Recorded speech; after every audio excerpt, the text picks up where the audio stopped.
Aujourd'hui, les Compagnons du Devoir, on forme à 10 000 jeunes chaque année. On va avoir 31 métiers, 6 filières. Sur Le Mans, on va compter 60 jeunes et sur Laval, on va en compter 40. Et sur les 31 métiers que l'association des Compagnons du Devoir propose, sur Le Mans et Laval sont représentés 21 métiers. Sur la Sarthe et la Mayenne, on va avoir aussi bien du charpentier, du menuisier, du carrossier sur Laval. On a ce partenariat avec la ville du Mans, avec la mairie, sur la promotion de nos métiers, de l'apprentissage, de l'alternance via la fabrique. On est dans un immeuble de 1936 construit par Raoul Cagnot. La ville décide de l'acheter pour en faire un lieu où on va pouvoir parler des projets sur la ville, les paysages, l'urbanisme, etc.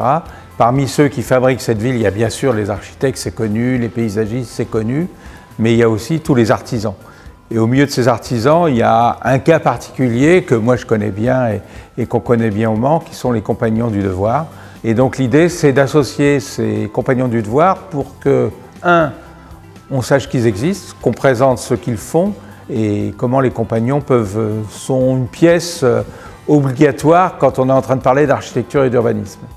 Les compagnons sont connus pour les métiers du bâtiment, mais on n'a pas que ça. Il y a des métiers que justement qui n'étaient pas propices, on va dire, et qui justement aujourd'hui sont en forte demande, tels que le métier de peintre. Donc on a le peintre en bâtiment qui lui va préparer les supports, poser du revêtement mural, tout ce qui est papier peint ou peinture de finition.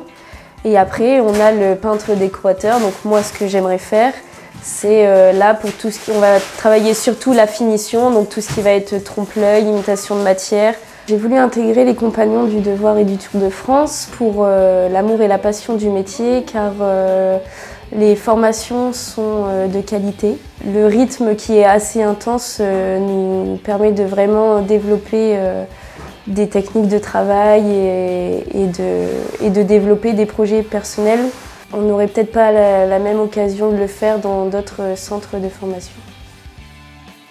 Le grand avantage aussi d'avoir pris quelqu'un par le biais des compagnons, c'est que j'avais quelqu'un aussi qui était opérationnel vraiment au moment où j'avais besoin et qui m'a aussi apporté des choses que je ne connais pas.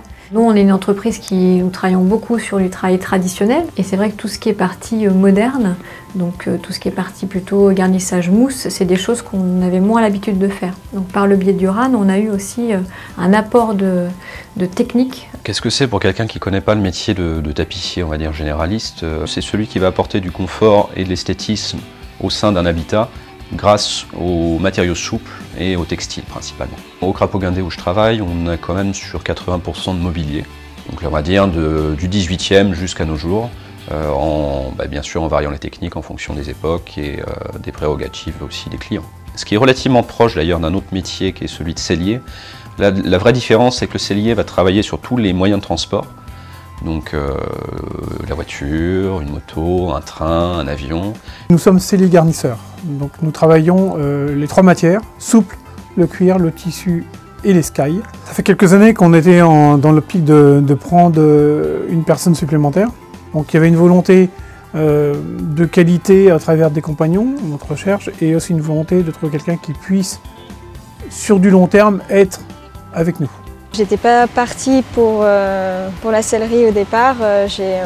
Mon papa était garagiste, donc j'ai baigné dans l'automobile toute petite. Et à côté de ça, je suis aussi cavalière, donc le cuir, je le connais. J'aime bien l'odeur, le travailler, le voir.